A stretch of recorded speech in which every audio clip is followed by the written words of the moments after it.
Hey everybody, welcome to Dr. Quesero TV. Today we're going to go over a journey of how cheese is made.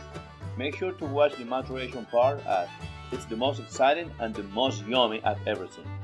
One of the things that make cheeses so impressive is the number of variations, types, and flavors that we can find in them. Making cheese is a hard task, especially if it is done industrially. Making cheese at home, although it is also a bit of work, is an enjoyable and social task. Making cheese is also very easy as peeling mandarines, and it's hilarious when we see all those masses of fresh cheese stacked against each other gaining acidity. Every time I meet my friends at work and tell them that I make artisan cheeses, they are surprised and their almost immediate response is, "Really? I love cheese." How cheese is made involves in the same human-made process that happened 8,000 years ago. It is necessary to heat the milk, curd it, cut it, and mold it. Nowadays, although the technique is the same, the process begins with the pasteurization of the milk, then the addition of lactic acid culture so that the milk matures, and the addition of rennet to curdle it. When the rennet is placed, it is necessary that it mixes well with the milk, and then you have to let everything set so that kind of pudding is formed. That pudding is what we call the curd. At that point, the curd is cut into cubes that, depending on the size they are cut, it will determine the hardness of the future cheese. It is amusing to make cheese, and at the same time, it is exciting to see how something is transformed. Every time I make cheese, it is a different experience, and each day is never the same. That's what's exciting when making cheese, to live the experience of each day.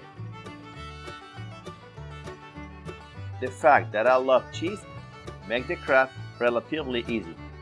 The process also involves, of course, the technique that is always implicit in the manufacturing process: art, passion, and challenge to make a unique product.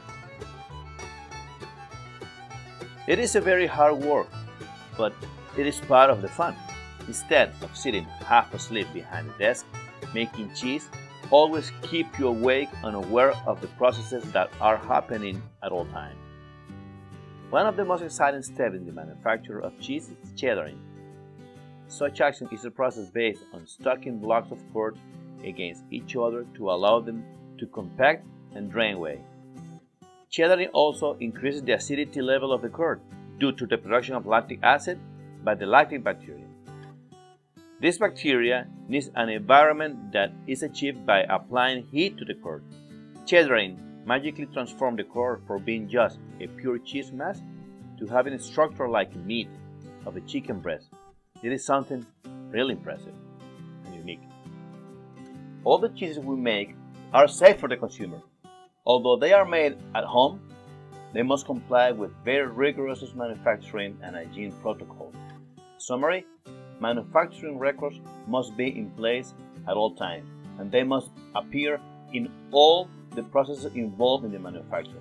These records are audited once a year by the Food Health Authority, so it is necessary to have everything in order and very tidy.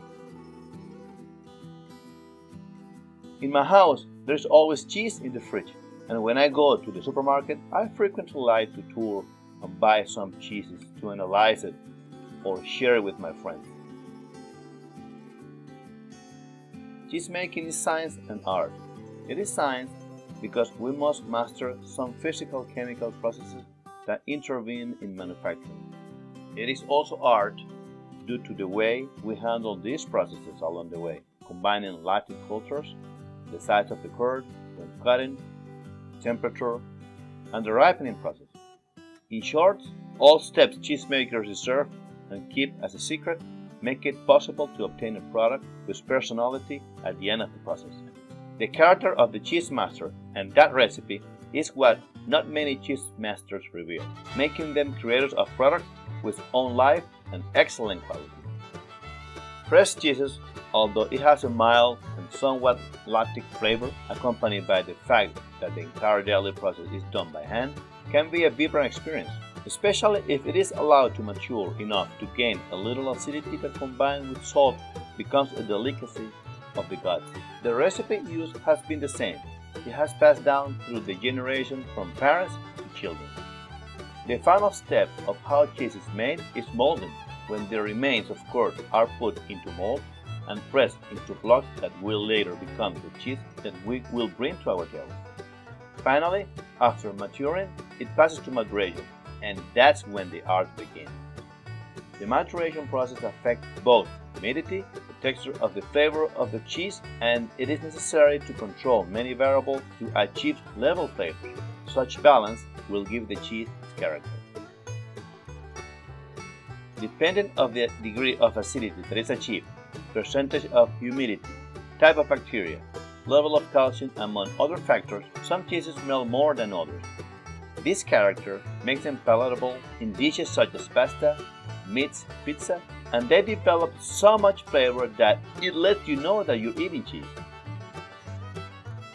The sensation of melted cheese in a sandwich, or when you eat a finger of mozzarella and it stretches, it is a divine and unforgettable sensation. One thing that makes cheese so impressive is that there are too many types, and it depends on the person who makes them, environment, temperature, in fact, everything. One of the things that motivated me to make cheese is that I love nature all my life. I love the sea, and I love to be in contact with nature and relax with my children and my wife. That's how it all started. The better the milk, the better the cheese that we make. That's the rule of thumb the cheese master has. The best milk to make cheese is raw milk. It has the majority of flavors, and you can't even know what are the cows eating, especially if they are allowed to graze outside. Another aspect that gives cheese its unique personality is the color. This is achieved by adding a little annatto to the milk. Annatto is a natural and harmless dye that provides the cheese with a yellow color that makes it look like something out of this world.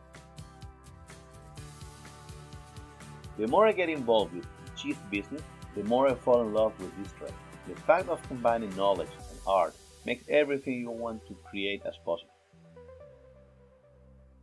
Although the process always involves the same ancestral technique, it is still possible to give a little twist to achieve our personal type, and to obtain in that way a different cheese. Making cheese involves commitment, love, passion, technique, and art. It also includes human emotion that determines when a curd has not reached the desired level of acidity or the desired texture. For example, in this case, it makes it necessary to shake a little more the curd without increasing the acidity level. Therefore, if you love what you do, it is impossible to program it so that a robot or mechanical hands do the process. Some types of physical work could be used to facilitate part of the process. However, a human and personal touch is irreplaceable because it involves feeling. After the cheese is made, there is a step where it is necessary to wait. It will allow the enzymes to act and improve the flavor of the cheese, changing the internal structure. This process can take days, months, and even years. Aging cheese must take place in a controlled environment to allow cheese to transform. All the flavors that emerge will level at the end of the process. That's why maturation is more than a game of knowledge. It is a process of patience. One of the things that I love about ripening is that it can be combined with other processes such as smoking, the addition of ashes, dry fruits, wines, and oils.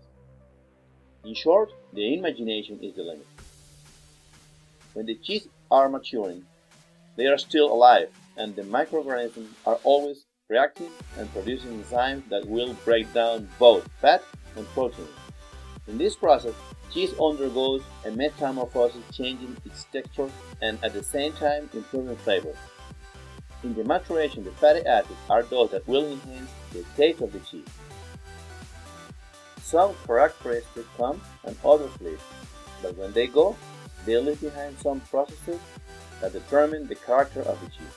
It happens with each of the ingredients that it will originate cheese with a unique style and texture. When maturing, it is necessary to create a clean and spore-free atmosphere, since otherwise they will give a cheese a different and unpleasant flavors. Of course, the process will accompany a controlled environment in the maturing chamber, for example, temperature and humidity level. When the maturation is finished, it is time to taste the cheese to see if all this waiting time was worth it. The tasting will confirm that the cheese produced meets the parameters that we set ourselves from the beginning. It is a beautiful feeling, knowing that the entire process was perfectly accomplished from start to finish. I call it art. You know, when I try a cheese on my own, there is a little technique involved, but there is also a lot of magic in confirming that the flavor has not changed and the cheese has the character we are looking for. That's why we are always looking to give a little twist to the technique to improve and get another different cheese. Maybe it's difficult, but that's how we are, and we always want to innovate.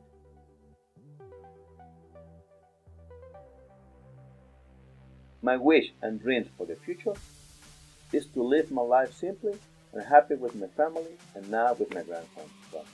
I want to live what I have left of life, teaching how to make cheeses and make them known to the world, cultivating our culture and our ancestral flavors.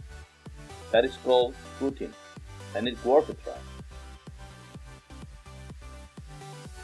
Subscribe and turn on notifications so you don't miss more videos of making cheese at home and much more. Check out this playlist of my top 10 videos of testimonials from other people, as well as my webinars to teach how to make different types of cheeses.